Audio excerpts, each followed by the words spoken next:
E aí galera, beleza? Estamos aqui com mais um vídeo da X-Station.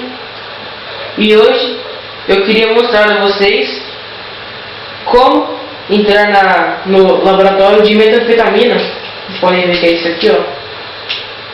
O laboratório de metanfetamina. Pelo modo offline você entra por aqui, né? Tá fechado por enquanto. Mas no modo online você tem que fazer uma pequena coisa aqui, ó, que é muito simples.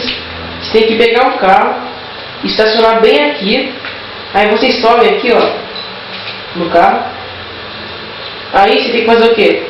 Atirar na janela. Nessa aqui. Ela tem que estar totalmente quebrada. Aí você vai fazer o que? Sobe. Peraí. Aí você tem que subir nesse ar-condicionado aqui, ó. Você sobe aqui e depois em seguida sobe aqui. E pronto, ó. Vocês estão dentro do laboratório de metanfetamina. Vocês podem ver aqui, ó. Aqui embaixo. Isso aqui. Tal. Esse aqui é meu amigo, o Carvalho. É só fazer isso. Tutorial bem simples para vocês aí.